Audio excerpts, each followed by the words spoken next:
was packed full of like failures, depression, even more. But what I found out in that whole 3 months, I lived a lifetime. In that 3 months, I started realizing if I can flip these insecurities upside down, if I can flip this fear, if I can flip all this shit that made me this depressed, insecure guy, if I can flip it and make it work for me versus against me, I started seeing the power in failure, the power in insecurity, the power in self-doubt. Because I looked at everybody, it may not be true, but that's how I looked at everybody, as being way above me. I thought to myself, if I can be at the lowest part in the world, in the sewer, and be able to overcome all this shit, I started using that as power. And I slowly started passing the guys from Harvard, the guys from MIT, the guys who were from great families and shit. I'm like, oh my God, I'm catching up. I had nothing. So I started flipping it and using it as power. Broken. But you have to learn how to fail. Because I'm gonna explain this to you. I had big dreams. A lot of us have big dreams, big goals. And when you have goals that are maybe outside your reach, you have to know that getting to that goal, you're gonna have a lot of bad days, a lot of setbacks. So I was just failing. I kept failing and kept failing and kept failing. So I had to teach myself how to fail right. And what that means is when I fail, I can't spend much time in that fail zone. I have to be able to get up and get after the next day just as fast. So the big thing is know that if you have big goals and big dreams, along the way, failure is going to happen. So how fast do you get up from that? And you got to teach yourself that. But the biggest key to success in anything you do is you got to have an unlimited supply, this drive and passion. And it may come from nothing. Like for me, there was no passion, no drive, no nothing. But I had this fire that I'm going to be somebody. And it has to be there because on all those bad days and all those days you don't want to do shit, you have to be your own motivator, your own coach, your own trainer, your own everything. So to do that, you have to come into work, and work is whatever your work may be, ready to go. And what that means is you may have failed miserably yesterday, but you come to work like, people are like, man, you just lost everything. How the hell are you this damn motivated? Because this is what it takes. This is what it takes. And you gotta get it from wherever you can. Whether you make up this illusion of your life or this false reality that gets you motivated, whatever gets you motivated, it's gotta be here at the tip of your brain at all times. Because in those dark moments, you gotta pull it out. So that's the big thing for me, man. I was always fired up at all times. I was below average for the first 24 years of my life. I'm 50 years old now. So I'll tell you this, the most exhausting thing in this world, I don't know any of you. So I'm not talking to you, I'm talking about me. This is really me talking to me while I'm up here. I don't know you from Adam. But the most exhausting thing in this fucking world is to be around average. The most exhausting thing in this world is to wake someone up to make them try to be better. It's to try to make them eat better, try to make them live better, try to make them go to school and be better. It's the most exhausting thing to be around average, to pull this dead weight all through their life because they don't want to be better. Let me ask you something real. When no one's watching, not your friends, not your family, not even the mirror, what do you choose? Do you choose to scroll for another hour, or do you pick up that book you've been avoiding? Do you hit snooze and stay in bed, or do you get up and start building something? Do you grab the chips in the couch, or do you cook something healthy because you actually care about yourself? We all know what the right thing is. The hard part isn't not knowing, it's doing. Because here's the truth. Life is a constant battle between pleasure now and purpose later. And I'm not here to shame anyone. I've been there too. We all have. That rush of dopamine when you say yes to the party instead of the project. That quick fix from junk food or endless social media. Or that late night binge watch. It feels good until it doesn't. Because then comes the crash, the guilt, the emptiness. You wake up the next morning and wonder why you feel so drained, even though you did nothing. That's what short-term pleasure does. It gives you a moment of joy, but takes back tenfold from your future. Now don't get me wrong, rest is important, fun matters. Life isn't all hustle and grind. But there's a difference between choosing joy and chasing escape. What separates people who build something meaningful from those who don't? They make different choices, not because they're better than us, not because they don't struggle, but because they've decided that their future is worth more than their current comfort. They show up when they don't feel like it. They work when no one's clapping. They say no, so they can say yes to freedom later. They sit with loneliness, not because they want to, but because they're building something bigger than popularity. The top 1%, they don't live like that because they're perfect. They live like that because they've made peace with discomfort. They know that greatness doesn't come from a highlight reel. It comes from showing up on the lowlights, from doing the work when it's quiet, from failing quietly, learning quietly, growing quietly. And here's the thing. No one hands you purpose. No one texts it to you. No algorithm feeds it to you. You earn it in silence, in sweat, in small decisions every single day. So here's my challenge to you. Start choosing your future over your feelings, just for a moment. Every time you put your phone down, you're choosing discipline over distraction. Every time you choose to move your body instead of numb it, you're investing in yourself. Every time you get up early, stay up late, or push through fatigue, you're stacking bricks in the foundation of the life you want. Because the pain of discipline fades, but the pain of regret, that sticks around. And trust me, you don't want to be 40, 50, 60 years old wishing you had started sooner. Greatness isn't handed out at birth. It's built brick by brick, choice by choice, day by day. Normal people with normal minds can't understand that. So then you become a liar or this and that. But now I got to the point in my life, I'm like, yourself, dude. If you don't believe it, go ahead. But I don't talk about a lot because I know what I've done and I know what the mind can do and where it can take you. I've experienced it over and over, and my mom has seen it over and over again to the point where it's almost like I can't even believe sometimes, but I'm willing to go there. I'm willing to push myself to that limit and see what happens. That's the only reason. They have already put their cap on their success in life.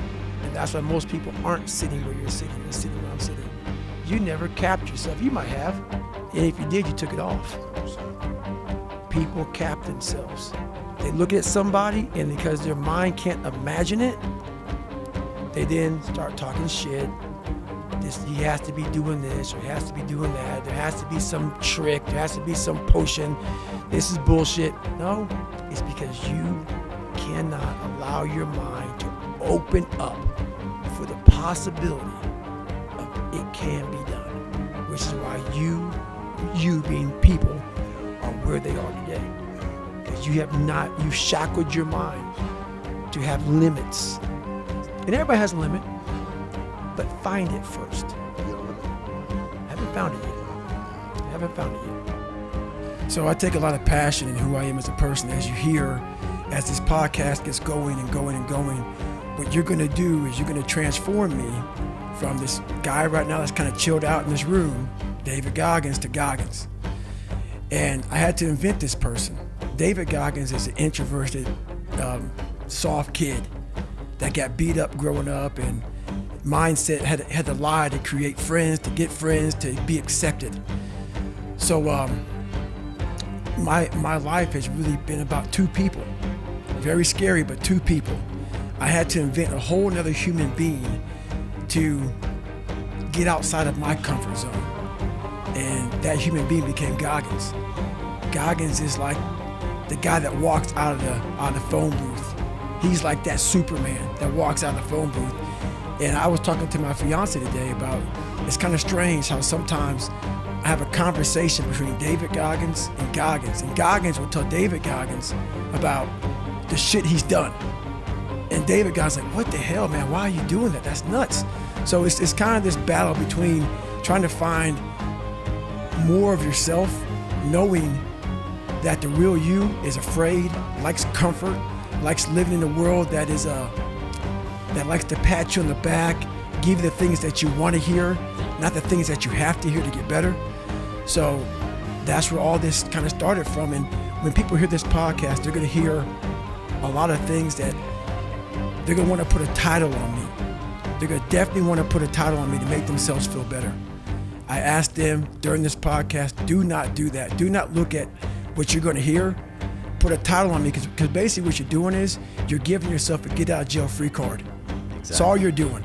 So all you're doing is saying this guy was some super freak. He found some super thing in his brain that was locked up. He unleashed it and became this guy. And lie. Because every day I wake up, I dread the day. I dread the day of what I'm going to bring on myself to get better. What I was here to do as a man, and men may not even want to hear this. It sounds so barbaric. That's the pride in which you have as a man, is that you see your mom, you see your girl, you see your kids, you see all this shit, you see them doing well. That's all a real man wants. They don't give a about how they dress, how they look, what they're driving. They don't give a shit. Because why? Your trophies are your family, and they're all walking around. Every man that sees you, they see you walking in with some sweatpants and shit, but they know your family's balling because you put the time in, you put the effort in, you put the work in. And as a man, we don't want none of that shit. We just want respect. And that's what men don't give up about now. But the one thing I want is for my family to look at me and say, that's the man, right there. And men don't have that. They don't know what that feels like. So until you know what that feels like, you're never gonna seek that feeling of when things are bad, my family looks to me. It feels amazing. When anything goes wrong in my family, if there's a flat tire, they don't call AAA, they call David and Goggins. Mom's got a problem, David. My mom's sick, David. She don't call it there's David. Anybody, they call David, and that's earned. That's a good feeling. And I would challenge men to try that. Try that. Try that for a couple of days. Try working those 20-hour shifts and coming home and having your girl have a meal at home. I guarantee your girl looks at you very different. Every day you come home and you're dirty, or you're just tired, and she knows you're only getting 4 hours of sleep, and then when you go to work, she's sleeping because it's 4 o'clock in the morning, and you look at her, she knows what kind of man she's got. Your mom knows, your dad knows what kind of son they have.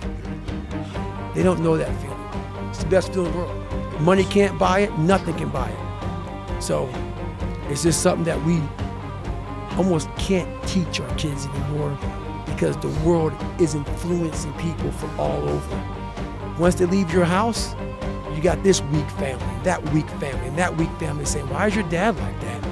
Why are you doing that? So it's hard to keep it, man. I had about 3 months, a little less than 3 months to lose 106 pounds. So I was like, this is impossible, man. I can't do that. And at that time, I had no real drive to be a Navy SEAL, to be anything.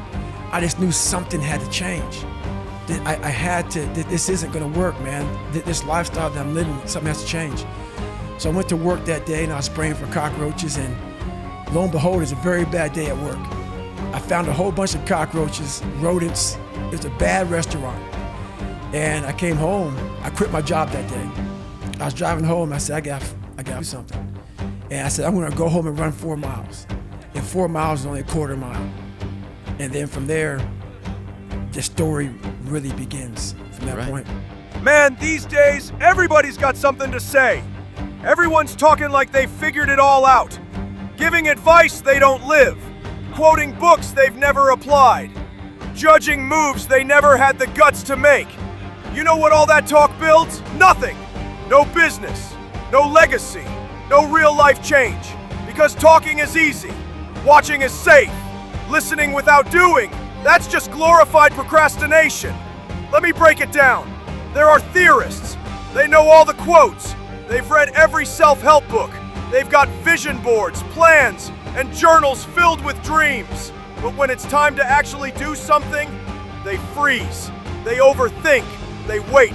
They talk hustle but don't hustle. They know the path but never walk it. Then there are practitioners.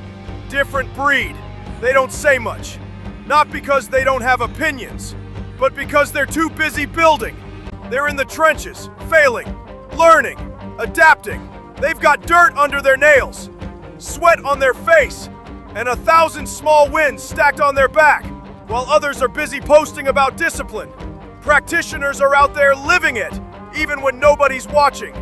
Here's the real difference. Theorists wait to feel confident before they move. Practitioners move, and that's how they build confidence. Theorists crave the outcome. Practitioners fall in love with the process. The reps, the grind, the uncomfortable parts no one celebrates. You don't get stronger thinking about push-ups. You get stronger doing them. Tired, shaky, even when it hurts. You don't earn respect by knowing everything. You earn it by doing something with what you know. So stop chasing more information like it's going to save you. You've got enough. You need more execution, more doing, more failing, more adjusting, less perfection, more momentum. Look, decide who you want to be. You gonna be the one who talks about change, or the one who becomes it? Because in the end, action is the separator, execution is the game, and the ones who move, they're the ones who win. A year, it cleans you up nicely, man. Whatever your problem is, if you can dedicate yourself for a year to something, you can be a changed person. What are you willing to give up? What are you willing to sacrifice? What are you willing to forgo? Because a lot of people, like this guy came in one time, I was a trainer. He goes, man, I can stop doing anything but my frappuccinos. Me. People, it's hard for people to understand how I lost 106 pounds in less than 3 months. I sat down at the table and I said to myself, what are you willing to give up? Everything. And when people come to me with that kind of mindset, I can work with you. When you are willing to strip yourself down to nothing and give everything, that's who I want to work with. Because now I can mold you into exactly who you want to be. When you put these restrictions up, and that's why my first question is, how bad do you want this? If it's as bad as you want to live or breathe or sleep, whatever the hell it may be, I can work with you. But a lot of people, most people don't want it that badly, which is why they always ask the question, man, how did you get to where you are? You know how to do it. You know exactly how to be you or how to be me. You don't want to do it. So I can't make you do it, and nor do I have the time or energy to force you into that place that I know you have to be to do it. There's no luck in this game, man. There may be a little bit of luck, but the luck happens after you bust your ass and you put yourself in that lucky situation. Luck doesn't happen. You put yourself in that situation where luck might happen. And that's what people don't know. But to get there, luck ain't gonna happen. You have to put yourself in that situation, man. It takes a lot of work. I was in a tough relationship. I was making no money. I was spraying for cockroaches, and all this stuff was just coming on me. And I was like, I have to find something. And Goggins came out. Like through all my insecurities, all my fears, all my doubts, all my introverted ways. I used to stutter real bad. Everything I did, I had to find strength in that. And that's kind of when it happened, about 24 years old. Some guy said to me, you're fat and you're black. He was an observer, you know, I was 300 pounds. I'm a man. So I offend a lot of other so-called men, just to cut to the chase, all right? It took a lot for me to be a man. It's the hardest thing a person can ever do in the world is be a man. Real dude. From working out, to eating, to family, to doing all the shitty fucking shit, you ain't happy a lot. Correct. A lot. So shit that people want to talk about, oh man, I ain't happy a lot. All right? I ain't supposed to be. So when you live that way, and people know you ain't lying, and they saw the work you put in, it makes a motherfucker feel the alpha. Makes the alpha feel a little bit weird around you. So after a while, when you exceed the standards of the military, exceed the standards of Navy SEALs, and you're constantly going to this direction, you're some fat, dumb black dude couldn't swim. Now you exceeding the standard, starts to rub some people the wrong way. And I would tell people about it. You're gonna see my face. I'm not gonna cower. I'm gonna call out. I'm gonna bring my shit because I earned that. So that's one thing that's what sucks as a man. You know how nervous that was for me to sit back and know I'm gonna possibly have a whole community coming at me? Think about it. I'm one dude. And I'm attacking a whole bunch of fuckers. That's why it's easier just to shut up.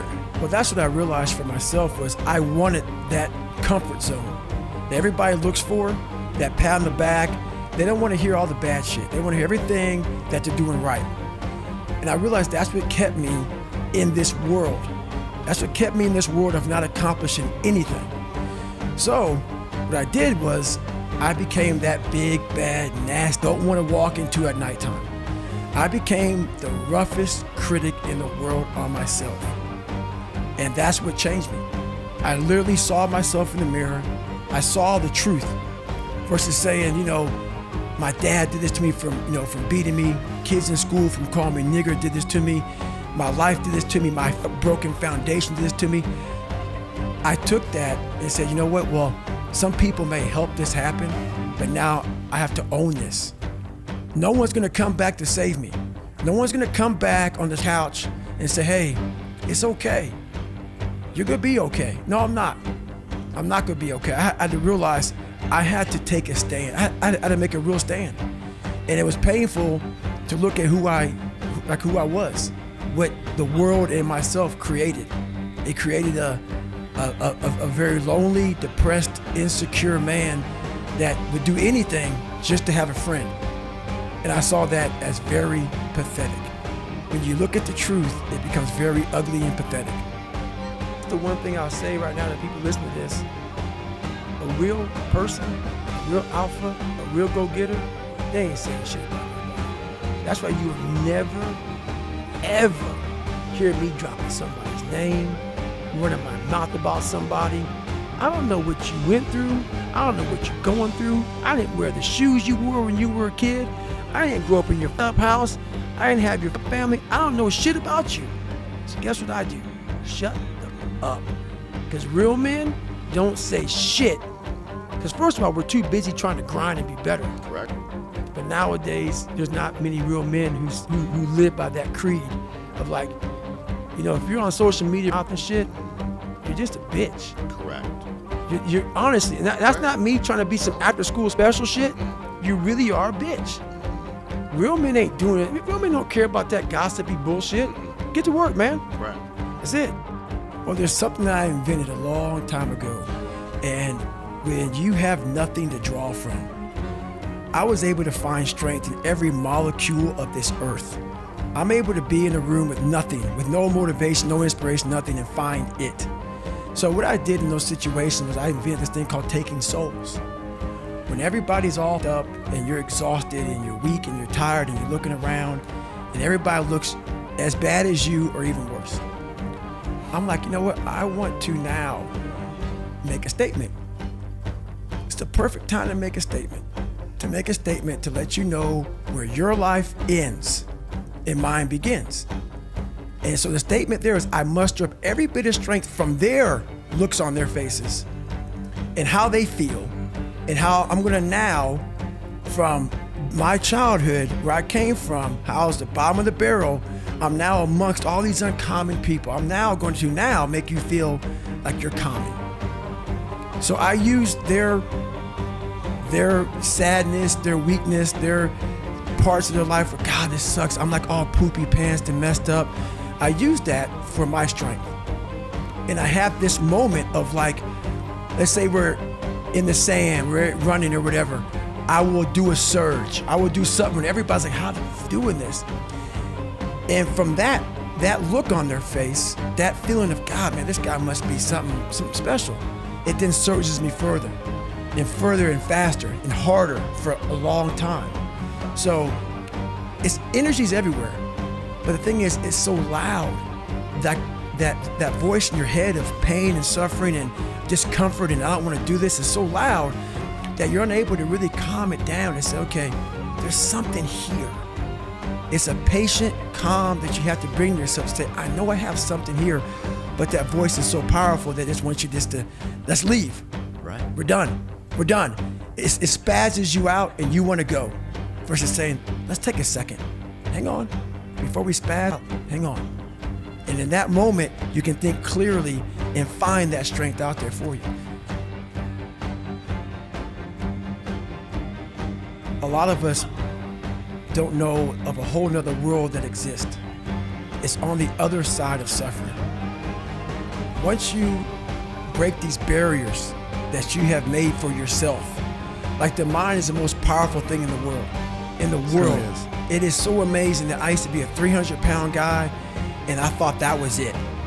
Could barely read, could do anything, and now that what was inside that person was this guy that's in front of you today. That's how scary the mind is. And that's what I started realizing through this journey, is that once I got a taste of, wow, man, I haven't even begun to crack what the mind is capable of. And I started realizing is on the other end of suffering, that's the real growth of life, because you realize how the mind processes shit. And I talk about another thing called theory and practice. A lot of people are theorists. These smart guys that read books and shit, man, and they sit down, they tell you what the mind is supposed to do.